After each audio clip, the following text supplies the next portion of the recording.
दोस्तों, बहुत समय पहले की बात है। अमृत वन के किनारे एक बूढ़ा सुग्गा रहता था। वह प्राचीन कहानियों का ज्ञाता था। एक दिन उसने अपने आश्रय में आए पथिकों को बताया, मित्रों, यह संसार विचित्र है।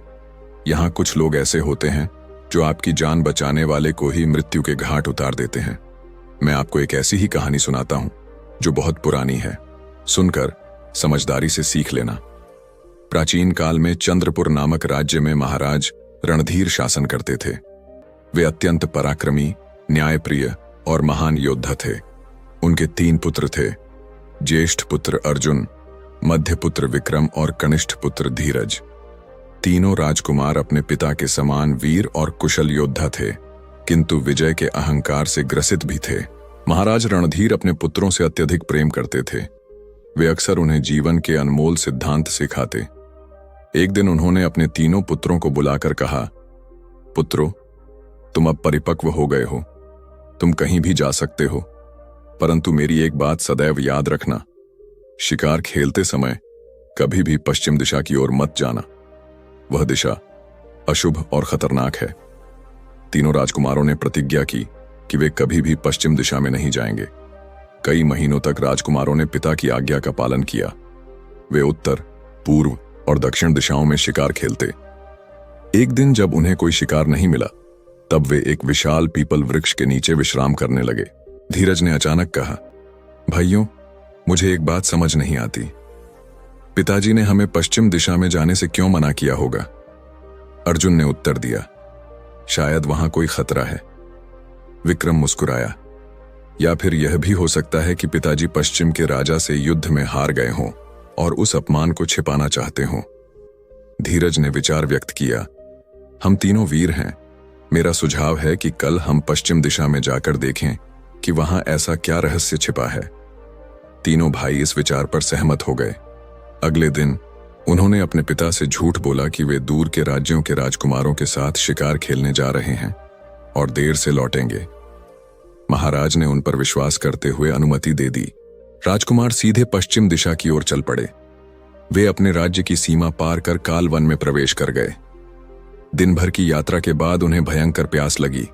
चारों ओर घना अंधकार फैल गया था। अर्जुन ने अपने छोटे भाई धीरज से कहा, इस वृक्ष पर चढ़कर देखो कि आसपास कहीं पानी का स्रोत दिखाई देता है या नहीं। धीरज वृक्ष पर चढ़ गया और दूर एक झोपड़ी में जलते दीपक का प्रकाश देखा। तीनों भाई उस झोपड़ी की ओर चल पड़े। वहां पहुंचकर उन्होंने देखा कि झोपड़ी के पास एक कुआं है। कुएं के पास एक बाल्टी थी, लेकिन रस्सी नहीं थी। धीरज को झोपड़ी में रस्सी मांगने भेजा गया। जब धीरज ने दरवाजे पर दस्तक दी, तो एक अत्यंत सुंदर युवती बाहर आई। धीरज ने विनम्रता से रस्सी मांगी। युवती उसे देखकर मुस्कुराई और अंदर चली गई। कुछ क्षण बाद वह अपनी 2 बहनों के साथ लौटी। सबसे बड़ी बहन मायावती ने कहा, हम आपको रस्सी दे सकती हैं, लेकिन एक शर्त पर। धीरज ने पूछा, कैसी शर्त? मायावती ने उत्तर दिया, हम 3 बहनें मायावती, मोहिनी और चंद्रिका अविवाहित हैं। यदि आप तीनों भाई हमसे विवाह करने को तैयार हों तो हम आपकी हर प्रकार से सहायता करेंगे। धीरज अपने भाइयों के पास लौटा और उन्हें सारी बात बताई। अर्जुन और विक्रम ने पहले तो इनकार किया, लेकिन प्यास की तीव्रता के कारण अंततः सहमत हो गए। जब वे तीनों लड़कियों के पास लौटे और विवाह के लिए सहमति जताई, तब लड़कियों ने प्रसन्नता से उन्हें पानी पिलाया। लेकिन जैसे ही राजकुमारों ने अपनी प्यास बुझाई, अर्जुन ने कहा, हमने केवल पानी पाने के लिए विवाह की बात मानी थी। अब हम अपने पिता की अनुमति के बिना विवाह नहीं कर सकते। यह सुनकर तीनों सुंदरियों ने अपना भयानक रूप धारण कर लिया।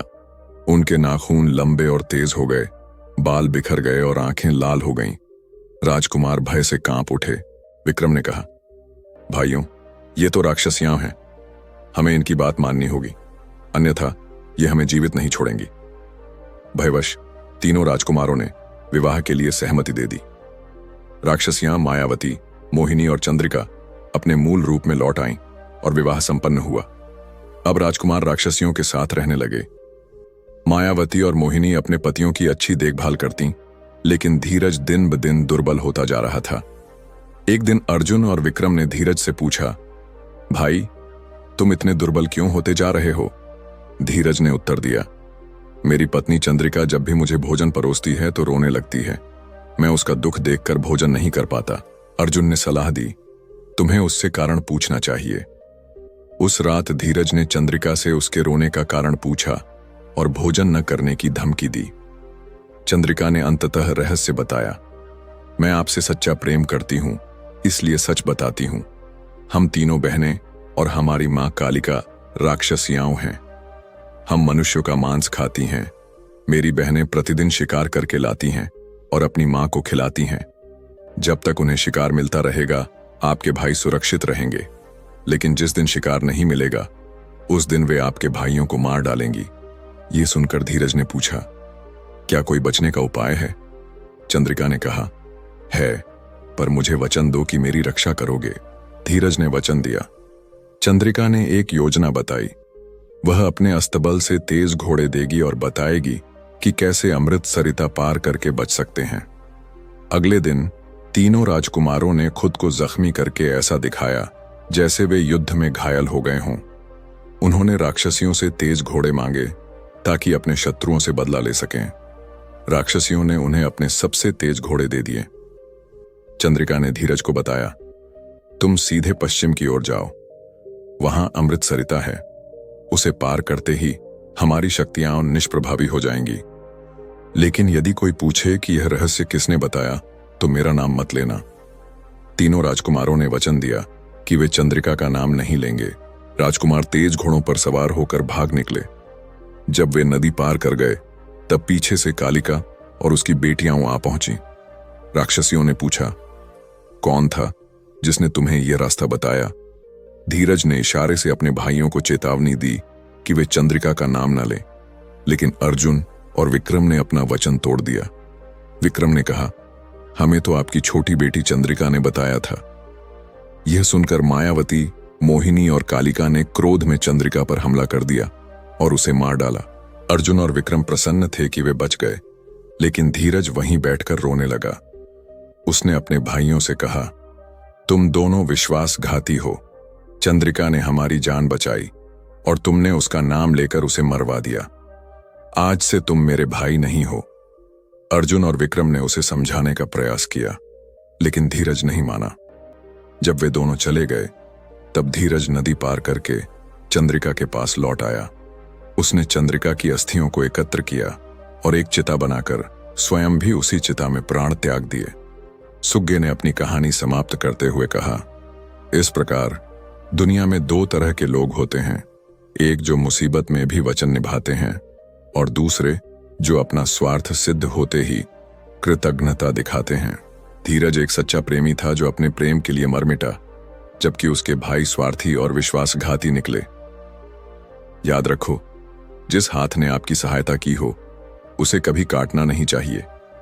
विश्वासघात करने वालों का अंत कभी अच्छा नहीं होता। जहां विश्वास है, वहीं सच्चा प्रेम और जीवन है। इस कहानी से हमें यह सीख मिलती है कि मुश्किल समय में हमारी मदद करने वालों का साथ कभी नहीं छोड़ना चाहिए। कृतज्ञता सबसे बड़ा पाप है और वचन का पालन सबसे बड़ा धर्म। तो दोस्तों, अगर आपको यह कहानी पसंद आई तो हमारे चैनल बोधि प्रवाह को सब्सक्राइब और शेयर करना ना भूलें। धन्यवाद।